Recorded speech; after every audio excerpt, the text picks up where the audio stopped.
I know a lot of people know what NORML is, but kind of give us some background information about what y'all have been working on for the past several decades and where we stand today.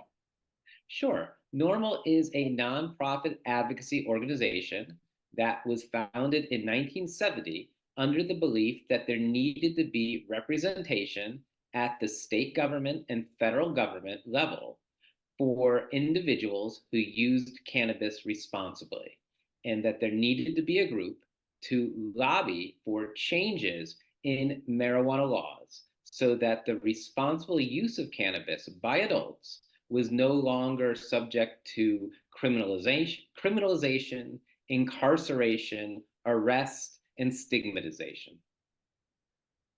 So, with that being said, with the biggest news coming down in the past, I guess, 24 hours now, how are you feeling that we're talking about reclassifying marijuana as a less dangerous drug?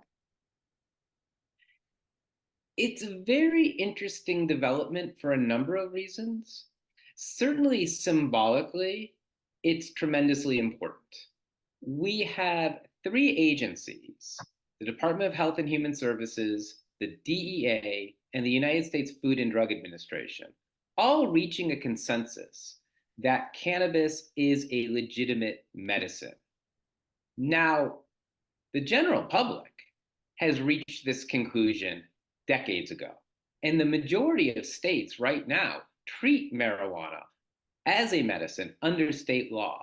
But until this week, we have never had an official proclamation from the federal government or from these agencies in particular that marijuana was a medicine. So it's very validating to hear the federal government now affirm what the general public has known for quite some time. Did this catch you by surprise by any means? Were you anticipating this coming down eventually, maybe even sooner than rather than later? What does that look like for you? And I guess just your expertise in the industry. So this isn't the first time these agencies have considered reclassifying marijuana.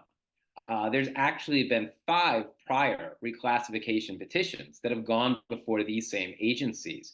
Historically, it's taken many, many years before this issue has been resolved, before we've had an opinion issued by the DEA. So, comparatively, this process thus far has been somewhat fast tracked in that it's only taken about 18 months. Now, that said, this isn't the end of the process. There are still a number of different hurdles that are going to have to be navigated going forward. And it's very possible it may be months or even years until this issue is finally resolved. For instance, the DEA is going to hear public comments. They're going to consider those public comments. They are going to ask if interested parties are interested in holding or wanting the DEA to hold hearings to further debate this issue. If hearings are held, again, we could be talking a significant delay until we finally have some sort of a resolution. And then even when we do, keep in mind, we're largely in uncharted territory. Historically, there is no precedent for these agencies to take a substance from Schedule 1 and move it to Schedule 3, but then say, we're not going to treat it historically the same way we've treated other Schedule 3 drugs. And in fact, we're also going to look the other way at the majority of states who are regulating this drug in a manner that's inconsistent with the way the federal government demands we regulate Schedule 3 drugs. So my guess is at some point well down the road, when the dust settles, these same agencies involved in this process are going to look to Congress and say, you know what? This stopgap solution, it really doesn't solve anything. And ultimately, it's Congress that needs to fix this. You need to create a pathway so that state marijuana laws can comport with federal marijuana policy.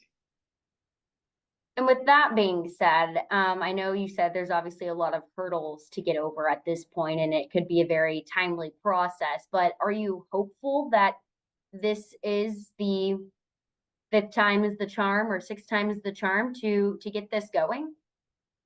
Yes, I am.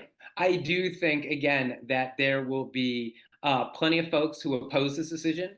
They're going to make their opposition widely known, and they're going to try to do everything they can within the process to try to delay this decision, certainly even to try to overturn it. But I don't think they ultimately will be successful. I think it has been decades for which this idea that marijuana isn't a medicine and that it ought to be treated in the same classification as heroin hasn't passed the smell test. I don't think you will find almost anyone walking the street that believes that is the proper placement for marijuana. So this has been a long time in coming. With us shifting, or if it finally does, pass and it does get reclassified, what would you explain the benefits would be to this for people that might not know, or kind of, still trying to figure out what all of this really means? What would you say the benefits are to reclassifying marijuana? Well, one of them is simply intellectual honesty. I mean, since 1970, the federal government has maintained that cannabis has no medical value and that it should be placed in the same category as heroin, in a lesser category than fentanyl or cocaine or methamphetamine. Again, that doesn't make any sense. And you engender disrespect for the law when you pass laws that aren't based in reality. So that's the first benefit. The second is that for state licensed businesses that are engaged in marijuana related activities, they're going to see a benefit in that historically, they have not been able to take standard business tax deductions like any other business. Going forward, they will be able to. That's going to help their bottom line. That theoretically is also going to lower the price of marijuana products to consumers in legal states. It's also possible we're going to see a number of benefits down the road that will impact individuals who use cannabis, particularly as a medicine, now that it has a stamp of approval from the federal government that this is a legitimate medicine. For instance, historically, veterans have not been able to receive a recommendation to use medical marijuana, even if they live in a state where marijuana is legal, because VA doctors, as a policy, are not allowed to make such recommendations because cannabis has been seen by the federal government as a Schedule I drug. That potentially will change going forward when cannabis is no longer in that category. Similarly, if a person lives in a state where medical marijuana is legal, they're injured in the workplace, they use marijuana to help their recovery, and they want to be reimbursed for their use of medical marijuana, in many states, the courts have said that's not permissible. Marijuana is a scheduled drug. Now marijuana will no longer be a scheduled drug. It will be classified as a medicine by the federal government. I would imagine that policy would change. There are a number of instances like that where I think consumers and patients in particular are going to see benefits from this change.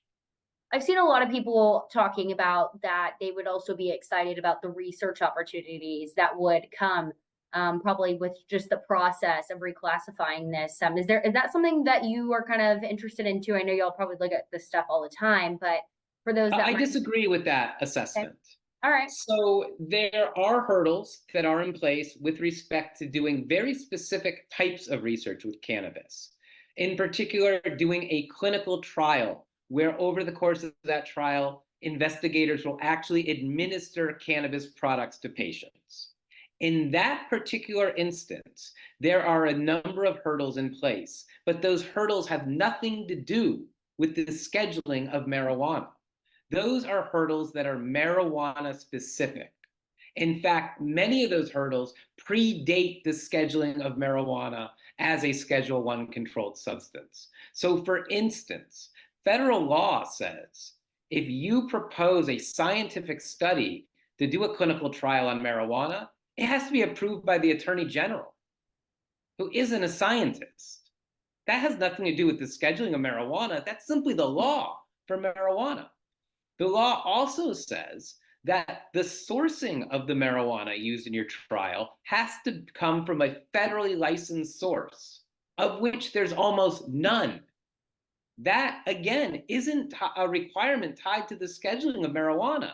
It's a requirement tied to marijuana. So, yes, there are hurdles in place. I think those hurdles are going to remain in place until regulators and lawmakers realize that it's more than rescheduling marijuana that's going to be needed. It's actually going to be lawmakers legislating and changing some of these archaic rules and regulations. Thank you for sharing that perspective for sure. I know we've talked a little bit more broadly about this for the impact across our nation. Are you able to speak a little specific to Texas? Are you kind of in touch with I guess the medical marijuana and the marijuana industry here in Texas, and I guess how this decision to reclassify could impact, more specifically the state of Texas? Yeah, I've been asked that question a lot today.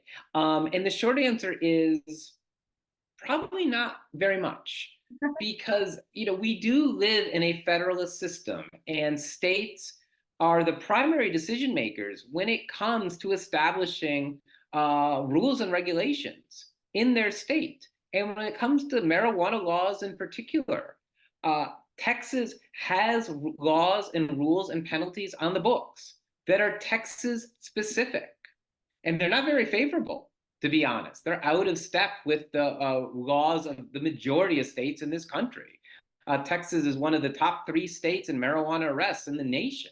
That's not a reputation that it should hold fondly. But the only way those laws and penalties are going to change in Texas is when a majority of lawmakers in Texas decide that enough is enough, put pen to paper, write legislation that can pass both chambers, get to the governor's desk, and have it be signed into law. Changes made at the federal level, like these, are not going to change the current marijuana laws in Texas or the penalties associated with marijuana use in Texas or people who have criminal convictions or are currently incarcerated for marijuana in Texas. It just doesn't work that way. What is one message, I guess, you would want to get to our viewers here? Our viewers, I guess we have viewers everywhere, but what is one message that you would want to get out to people to take away from this discussions going on about reclassifying marijuana? That, again, patience is going to be needed. This is not going to happen overnight, but I do think it's going to happen. And that I think it does represent a serious shift going forward in the way we as a country, in the way our lawmakers talk about cannabis. It is going to be very difficult going forward for our political opponents or those wedded to cannabis prohibition to make many of the same arguments they've made historically. It's going to be very difficult to claim that there's no legitimacy to medical marijuana when the United States Food and Drug Administration says there is, for instance. It's going to be very difficult to say that the potential adverse effects of marijuana are so significant, we ought to arrest people and incarcerate them for using marijuana when marijuana is no longer classified by the federal government as a Schedule I substance alongside heroin or LSD. So I am hopeful that the way we talk about marijuana and think about marijuana and ultimately how we legislate about marijuana is going to change for the better starting today.